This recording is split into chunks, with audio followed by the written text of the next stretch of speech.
Hello and a very warm welcome to a brand new edition of World Panorama with me, Frank Pereira, on Rajya Sabha television. Over the next half an hour, we'll bring you a roundup of all the significant events to have happened around the world this week. But first, a look at the headlines.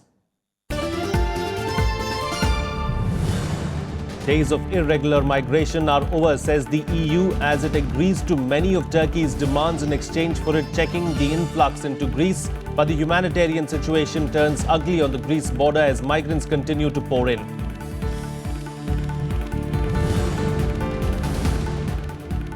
In the US presidential nomination race, Donald Trump piles more wins with victories in Mississippi, Michigan and Hawaii. Sanders manages to snatch Clinton's thunder in Michigan. All eyes now on the biggest ones, Florida and Ohio, next week.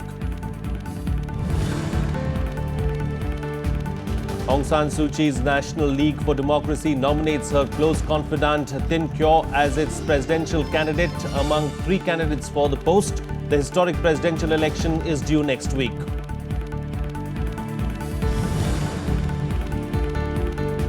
And world tennis's blue-eyed girl Maria Sharapova in the thick of a doping storm. Some of the biggest brands Sharapova endorsed have already pulled out, and she's come under strong fire after testing positive for banned drug meldonium.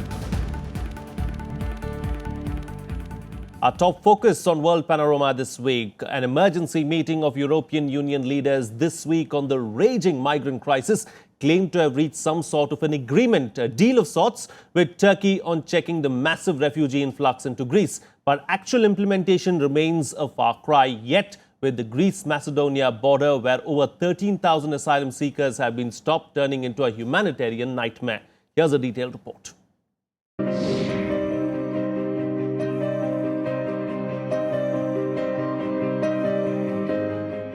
The irregular flow of migrants along the Western Balkan route have now come to an end. Confidence from the European Council President that the worst of the migrant influx into Europe is on its way out. A European Council statement after the meet put out principles the body claims will stem a raging crisis. All irregular migrants crossing from Turkey into Greece would be returned at EU cost. For every Syrian readmitted by Turkey from Greece, another Syrian from Greece would be rehabilitated. For Turkey, beyond the humanitarian angle, it also looks for strategic gains with the European Union. As such, the EU would enable lifting of visa requirements for EU countries for Turkish citizens by June this year, speed up disbursement of the €3 billion and amalgamation of Turkey into the EU, besides deciding on additional funding for the refugee facility for Syrians in Turkey. The newest additions look to reduce the influx, keep out migrants coming in only for economic reasons, yet stay with the human face. Nearly 1.5 million desperate refugees over the last year has raised uncontrolled illegalities. Can these changes clinch it? But I think we do have the basis for a breakthrough, which is the possibility that in future all migrants who arrive in Greece will be returned to Turkey. Now that would, if implemented, break the business model of the people smugglers and end the link between getting in a boat and getting settlement in Europe. But can the measures hold up to realities on the ground of an influx that refuses to slow? This sprawling refugee camp at Idomeni on the Greece-Macedonia border is helpless home to more than 13,000 refugees, with the numbers growing by the day. There are some 34,000 in all in Greece. Macedonia has closed its border, conditions worsen, protests mount, a black uncertainty persists for these families out in search for a better future. But we're really worried about outbreak conditions, potential for measles, cholera, polio, that sort of thing. But the most common condition is just a basic cough and cold, body aches, a little gastroenteritis. Social work teams and activists working at the Idomeni camp say the deal reached fails to address the essential issues on the ground. The UN High Commissioner for Refugees even points out that the deal violates international norms, only putting up barricades and excuses in place of a viable solution for the migrants themselves. An agreement that would be tantamount to a blanket return of any foreigners to a third country is not consistent with European law, is not consistent with international law. Now, we need to see what would be the safeguards. Another EU meet on March 16th and 17th will give final approvals to the deal. The fact remains there's no end in sight to the migrants' trauma. They've given all they had to escape the horrors of Syria that they called home. Countless more are on the way. Here, they've hit a wall, blocked out of Europe, and potentially worse if they were to think of backtracking. And any solution can arise only when their essential human plight finds calm. Bureau Report, Rajya Sabha Television. Well, joining me for a chat this week to talk about this is Professor Gulshan, Sachdeva, Center for European Studies, JNU. Welcome, Professor. Thank you for joining us on Rajya Sabha Television. You know, as far as this particular crisis in the European Union is concerned, it was bound to happen, wasn't it? Because the EU was pushed to the wall and they had to make a decision because the influx of migrants from Syria or from some of the several other war-torn countries in the region, in the Gulf and the Middle East, as well as North Africa, they were coming in, they were pouring in, numbers were increasing day by day. So this was bound to happen. They had to take a decision like this at some point in time. Well, I'm still not very sure whether they'll be able to resolve this crisis now. You see, Europe has been facing many crises in the last few years. We have the Eurozone crisis, then you have the Greek crisis, then you have the Ukrainian crisis, and now for the last 1 year or so, this refugee crisis. In the last 1 year, more than 1 million, as your report mentioned, they have entered Europe. Basically, they are coming from Syria, Afghanistan, Iraq, and from Africa, and they are moving to countries like Germany, Austria, and Scandinavia. Now, in the beginning, even the countries which were really very generous, like Germany, Sweden, Austria, now they have also even overwhelmed with the numbers which have come. So in September last year, they agreed some kind of deal that they will distribute all those, about 120,000 numbers. So far, they have been able to distribute only about 600-700. So it means that hasn't really worked so far. So now, even with this proposed deal, which perhaps may happen next week with Turkey, what one can see, is that, they are trying to basically close this, what you call the Southern Balkan route. In which, they're coming to, refugees are coming from Turkey to Greece, from Greece to Macedonia, Macedonia to Serbia, Serbia to Hungary, Hungary to, then they were going to Austria. And when Hungary basically closed, then they started moving to Croatia, Slovenia, and they will start moving further. Now, all the countries basically on the Southern Balkan route, they have closed down all their borders. So there is a kind of a crisis because you have about 30-40,000 guys, those who are still stuck now in Greece. So now the agreement is, if this happens actually next week, that one in and one out. It means the migrant, those who will be there in Greece islands, they'll be sent back to Turkey, and then the same number of migrants will be actually taken in by Europe. Yes. Not necessarily the same person. Yes. But the trouble is, if you send thousands of those people back, first, how you are going to operationalize this is going to be a huge issue anyway in the months we'll come to know. But even if it happens, say for example, as I was saying, they have been able to distribute only about 600. So if every day roughly about 1,000 migrants are coming to Greece. Now if they send back 30-40,000 in a month, and then it means they have to take back 30-40,000 in a month. So those 30-40,000, where they are going to go? Because already so many countries have raised concerns, particularly in Central Eastern Europe and many other countries. Indeed. And so they are going to have serious problem. So yes, they are trying to, it's a desperate situation. They are trying to find some solution. And Turkey is having a good bargain as a result of that. They have got about 3 billion out of this. And they also have, for all the about 80 million Turkish citizens, visa liberalization within the Schengen area, as well as, But Professor, what I want to know from you is, the sudden change in attitude from countries like Germany. Is it because of the overwhelming numbers that have been going into Germany, or is it also because the migrants haven't been behaving themselves? Because we saw what happened on New Year's Eve, and that seemed to have shaken up the entire system there and the people also. Well, all these things are, I think, together. One is they didn't really expect that kind of numbers. They said the numbers are there only for a limited period, and then the number will decline.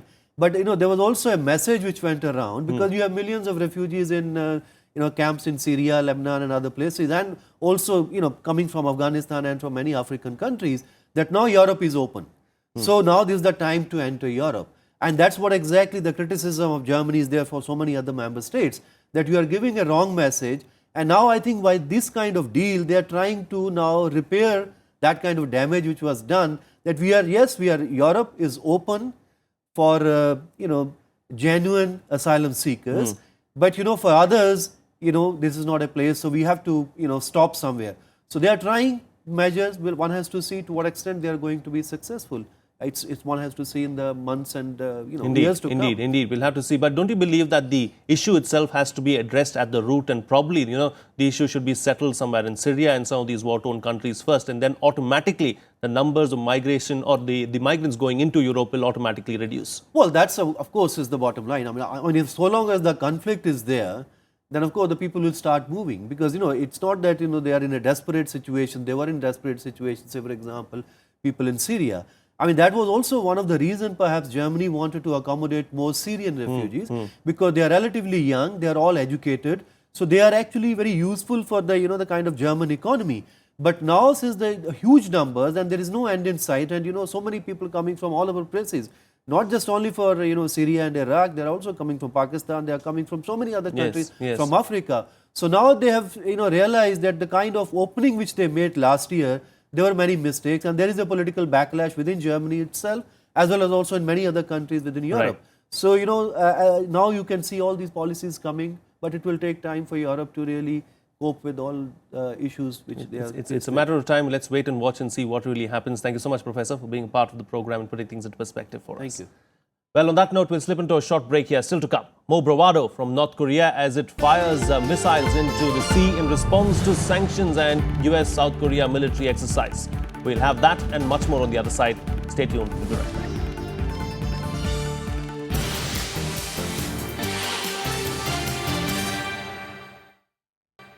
Welcome back. You're watching Rajya Sabha Television. Well, there's been plenty happening on the news front this week, from mounting election excitement in the US primaries to North Korea's defiance, the Myanmar presidential process, and much more. Here are some other big stories that made headlines across the world this week in our next segment, Globe Watch.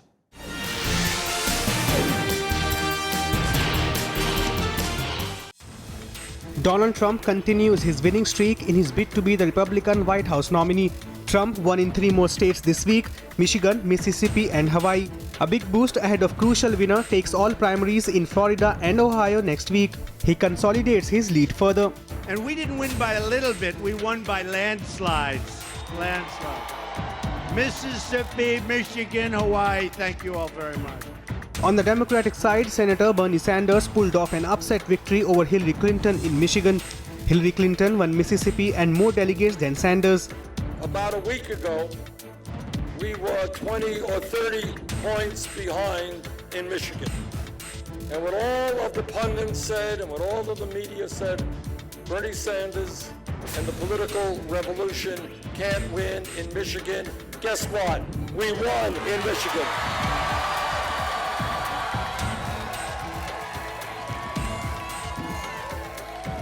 And we won in Michigan because there was a record-breaking turnout of people who stood up and said, this government belongs to all of us, not the few. All eyes now on crucial primaries in Florida and Ohio on 15th of March, billed as Super Tuesday 2. Trump is battling with Rubio to win Florida and Kasich to win Ohio. After these 2 states, 59% of Republican delegates will have been allotted, and wins for Trump would mean chances of catching him grow slim.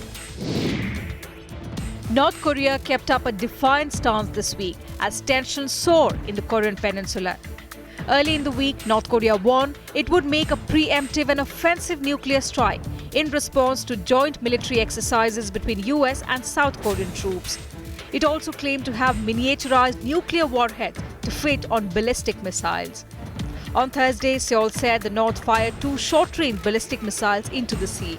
The North also announced it has scrapped all agreements with the South on commercial exchange projects and would liquidate South Korean assets left behind in its territory. The North's moves come in reaction to strong UN sanctions and more particularly the massive US-South Korea joint military exercises termed the biggest ever between the allies. The US Army conducted a live fire drill near the border with North Korea as part of drills for a frontline unit whose job is to fire back first when fired upon. If North Korea decides to use their long-range artillery, which they have so many pieces of, Seoul would be in direct range of their artillery. So our mission here is to make sure that we destroy that artillery before they can cause any more damage to the greater Seoul metropolitan area. South Korea says it will impose own sanctions against 40 individuals and 30 entities suspected to have links to Pyongyang's weapons program and will ban any vessels that have stopped at North Korean ports in the past 180 days. Countries in the region have urged restraint on both sides. The current situation on the peninsula is complicated and sensitive. All sides should stop all provocative words and actions to avoid the situation becoming more tense. This is of mutual benefit to all sides. Commemoration ceremonies, protest and mourning were the theme 2 years to the day since Malaysian Airlines flight MH370 disappeared off radar screen while en route from Kuala Lumpur to Beijing. There's still no definite conclusion on what happened and where the Boeing 777-200ER plane ended up after it vanished on the 8th of March 2014. In Kuala Lumpur, the Malaysian Parliament held a minute silence to pay homage to the martyrs. The ill-fated aircraft was carrying 239 passengers, most of them Chinese nationals. In Beijing, family members of missing victims staged a protest demanding that the investigation and search be restarted. They filed a lawsuit against the carrier on the second-year deadline given to it to find the missing plane. After 2 years of search operations across the globe, only a piece of wing known as flaperon discovered in July last year has been confirmed by authorities to belong to the missing Boeing. International investigators are yet to arrive at a conclusion over what happened to the jet.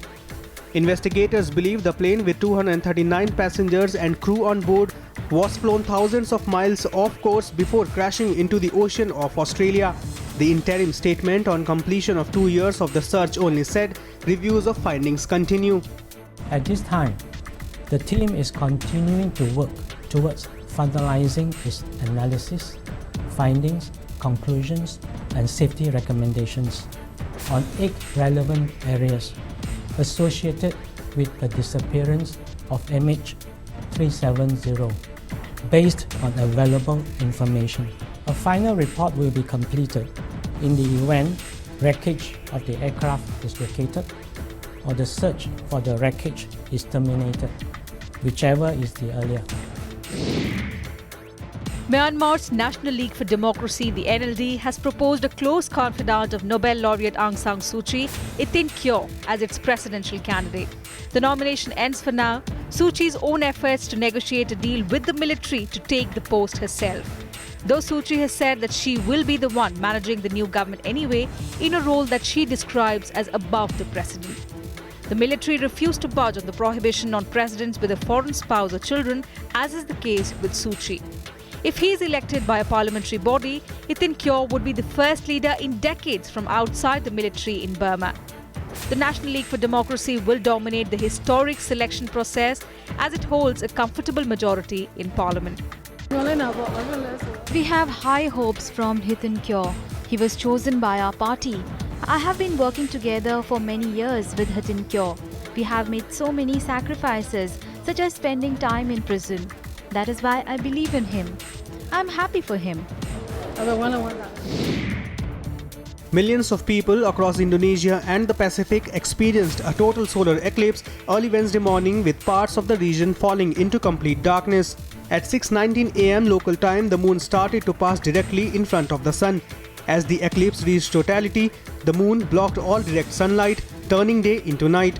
The eclipse was total in most of Indonesia and the Central Pacific, while parts of Australia and Asia experienced a partial one. The total eclipse is reported to have lasted nearly 4 hours. This was the first total solar eclipse since 20th of March last year.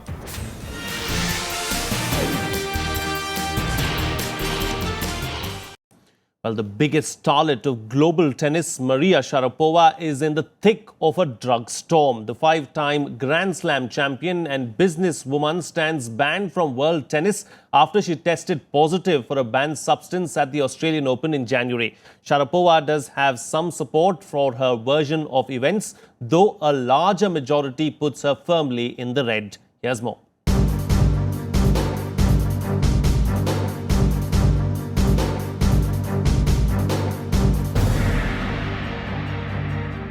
I made a huge mistake, and I've let my fans down. I've let the sport down that I've been playing since the age of 4, that I love so deeply. Somber, pale, an admission of guilt, as the world's biggest celebrity tennis player showed plenty of emotion in an effort to win at least the sympathy vote. Maria Sharapova accepted full responsibility for taking a banned drug, claiming she was given the medicine for health issues in 2006 and has been having it since. All she held up in her defense was that she did not know she was not supposed to have it. It's very important for you to understand that for 10 years, this medicine was not on WADA's ban list, and I had been legally taking the medicine for the past 10 years. But on January 1st, the rules had changed, and meldonium became a prohibited substance, which I had not known. The reaction to Sharapova's carefully scripted words have been equally polarized. On one hand, the believers, her fans, several fellow players including Navratilova and Capriati, that Maria made a mistake. She is a good person. We could all have done it. World number 1 Serena Williams, who had beaten Sharapova in the quarterfinals of the Australian Open on 26 January before she tested positive, even praised her courage for accepting responsibility. I think most people were happy that she was upfront and very honest and showed a lot of courage to admit to what she had done and what she had neglected to look at in terms of the list at the end of the year. But there's a big mass that rejects what it calls Sharapova's emotional front. At the top of that list, Dick Pound, the former president of the World Anti-Doping Agency. She was given lots of advance warning about the fact that the drug was on the watch list. It's added to the prohibited list after careful study by the WADA list committee. Notices given by WADA, notices given by the ATP, and she either doesn't read them or all these notices or disregards them. I'm sorry. If you're running a $30 million a year sole proprietorship, you damn well make certain that you don't do anything that makes you ineligible. Then there's the finding that the drug meldonium used for a heart condition is not officially approved at all in the US where Sharapova lives, and it could have definite performance-enhancing effects. Other athletes who've been banned for various periods have hit out too. Many say it's a payoff between negligence and criminal intent, and Sharapova is inexcusably wrong either way. On the financial front too, it's bad news for Sharapova. Some of the biggest brands she endorsed, Nike, Porsche and Tag Heuer, have called off associations. Her business empire plunges into turmoil. There have always been things that have tarnished athletes, whether that's sexual misconduct or use of narcotics or various other things. Now there are additional threats, so performance-enhancing drugs has been a much more significant risk for athletes and their sponsors as people have paid more attention to it. But also the risk of discovery, both for that and for various other things, has become so much more significant in the digital age. Sharapova's 4-year ban from international tennis takes effect March 12th. A favourable verdict on her plea may reduce that to 2 years, but that too puts the 5-time Grand Slam champion out of the Summer Olympics later this year. As one of her fans put it, till last week she soared without limits. The fall has been shocking beyond belief. Bureau Report, Rajya Sabha Television.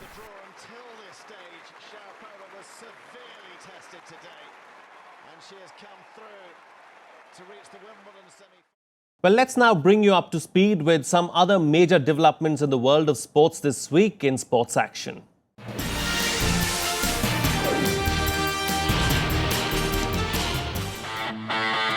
Britain set up a quarter-final clash against Serbia in the Davis Cup after world number 2 Andy Murray won a 5-set epic against Japan's Kei Nishikori to help his country advance. Murray saw off Nishikori in nearly 5 hours, 7-5, 7-6, 3-6, 4-6, 6-3. Serbia saw off Kazakhstan 3-2 in another thrilling encounter.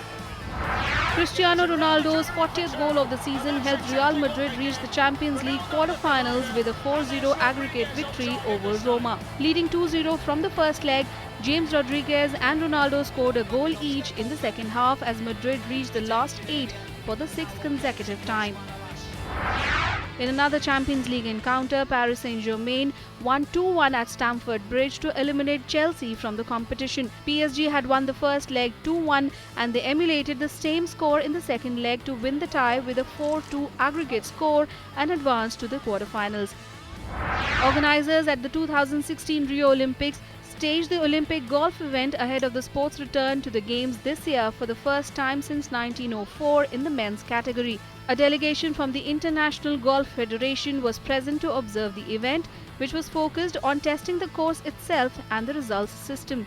The game would also see its introduction in the women's section for the first time at the Olympics.